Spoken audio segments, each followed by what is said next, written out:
It is Thursday, June 6th, the 54th day of our trip, and we are traveling to Copenhagen, Denmark, a distance of 360 miles.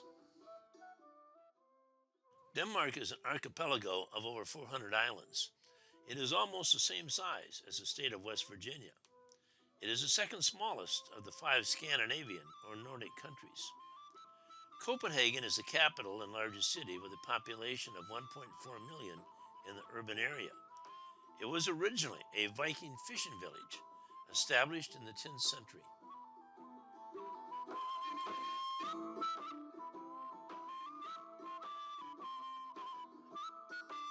I marvel at the engineering wonders of going over and under large bodies of water.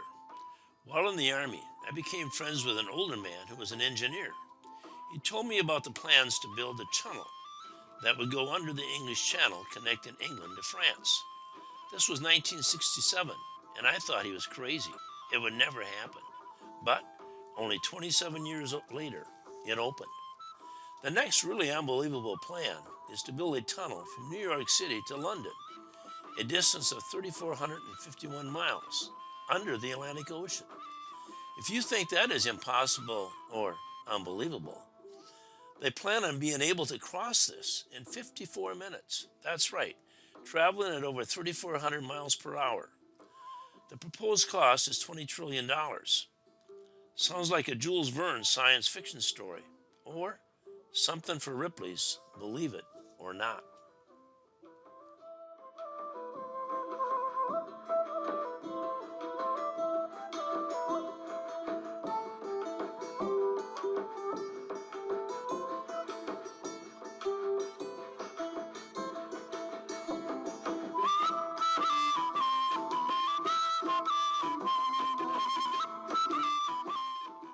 The red circle on the map shows where we just crossed the Great Belt Strait. We just left the Copenhagen train station, and this is what we saw. Although the Netherlands have more bicycles per capita than any country, Copenhagen has more bicycles per capita than any city in the world. 62% of the population use a bicycle for their daily commute, traveling over 894,000 miles a day.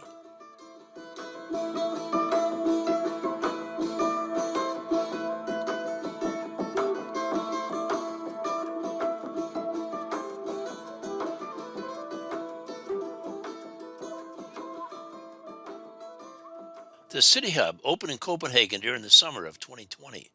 It has 215 individual hubs. It was the third hub open in Europe, with the first two in Amsterdam and Rotterdam. We were a little skeptical, but really loved it. The hubs are just a little larger than their king-size beds. They were quiet and very comfortable at a great price. The common area was a great place to talk to other travelers and the great staff. The restrooms were convenient, spacious, and very clean. In addition, they have microwaves. We bought most of our meals at the nearby supermarket and cooked them there. We also didn't need keys. A wristband opened all the doors that we needed to get in.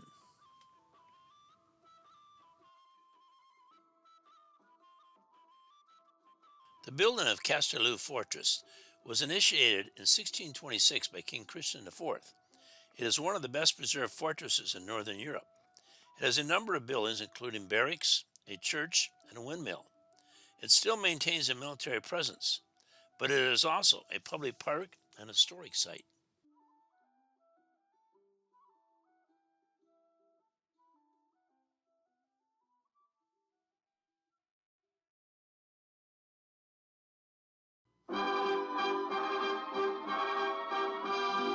Wonderful, wonderful Copenhagen, friendly old girl of town. 'Neath her tavern light on this merry night, let us clink and drink one down. To wonderful, wonderful Copenhagen, salty old queen of the sea. Once I sailed away, but I'm home today, singing Copenhagen, wonderful, wonderful Copenhagen for me.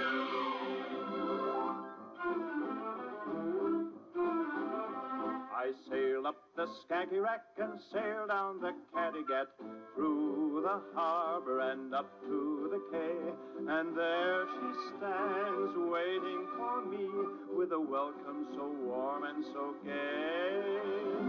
Wonderful, wonderful Copenhagen.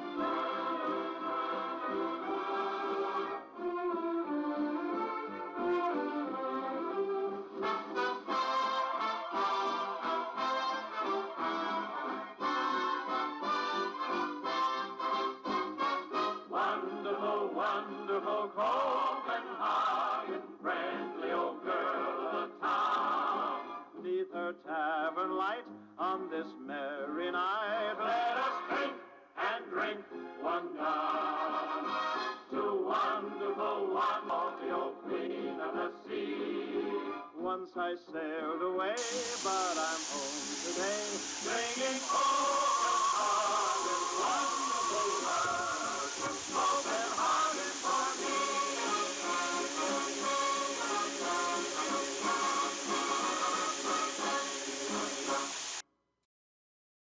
St. Albion's Church, the only Anglican Episcopal church in Denmark, was consecrated in 1887.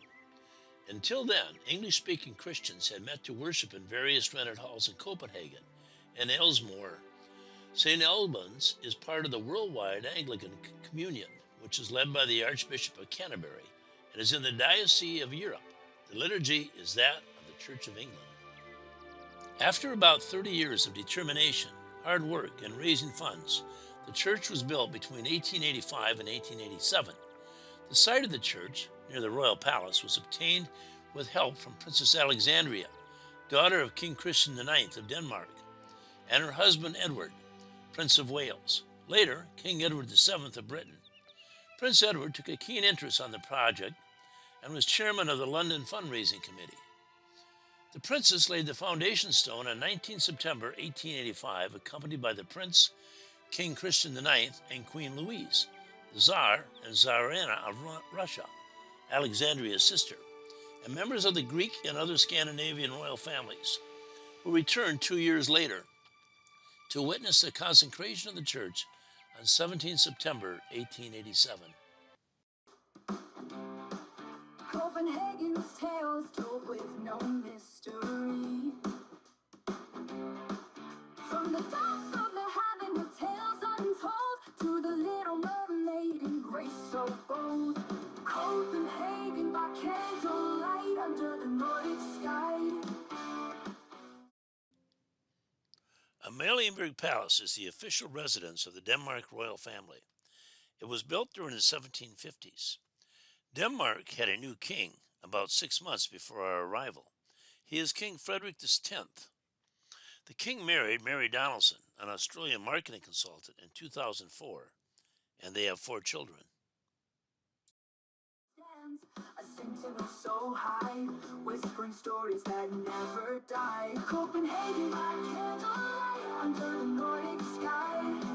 Tivoli's laughter on a gentle side. Through the king's castles where echoes fly. The city's beauty makes you want to cry.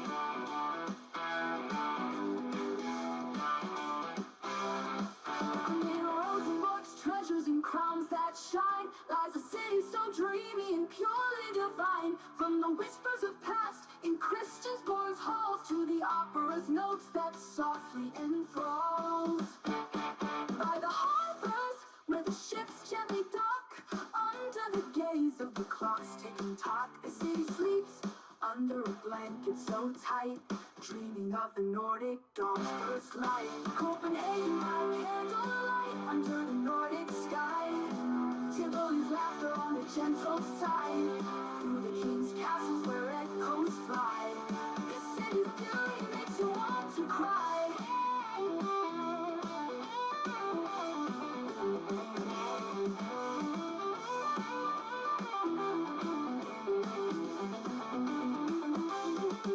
So here's to you, Copenhagen, my dear. A song for your beauty so vivid and clear.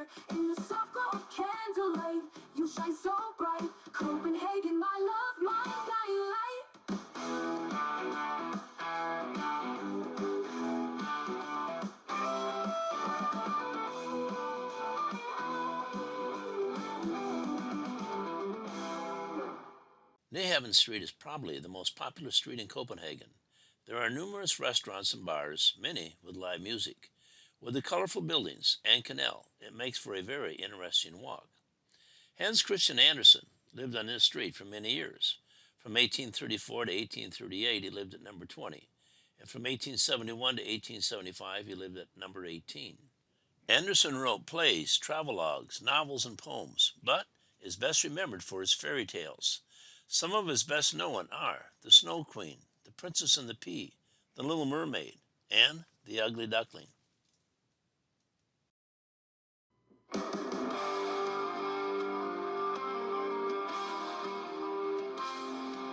the realm of the north, some the northern lights aglow. A village sprang from waves where icy waters flow. A harbor born of trade where merchant ships would dock. In Copenhagen's heart, carved from the ancient rock. Oh, Copenhagen, city by the sea, founded on dreams, a stronghold of the free. From home of beginnings on a hallowed ground, a beacon through ages, in your history is found.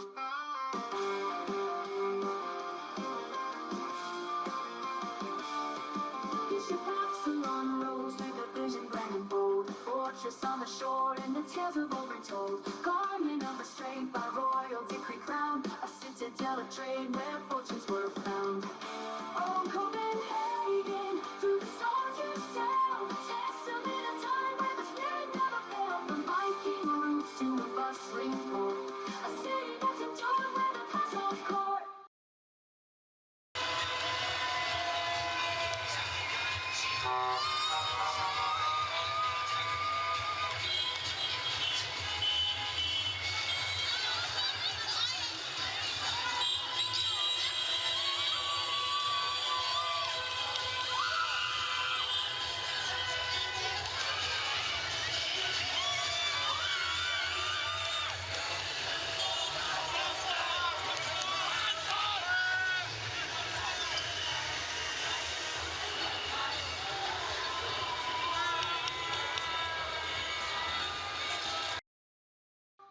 Through fire and flame, you stood firm and stood tall. A phoenix rising, standing strong through it all. In your streets, so much the love, the ancient war. Copenhagen, a city of forevermore.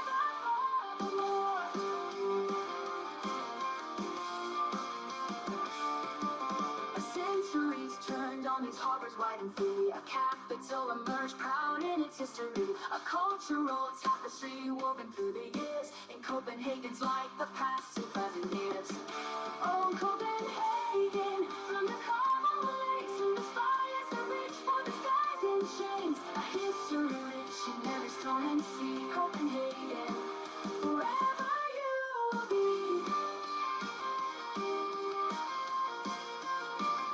So here's to Copenhagen, the jewel of the north. A city that has time and can show its worth. From the founding days to the present bright.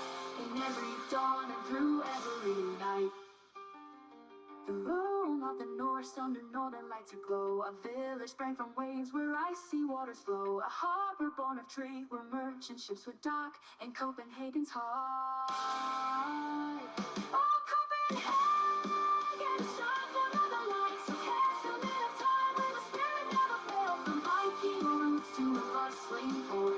A city that's endured where the past holds court. Through the fire and the flame, you survived the hated crowd. A city that has time and again shown its worth. From the founding days to the present fight. In every dawn and through every night.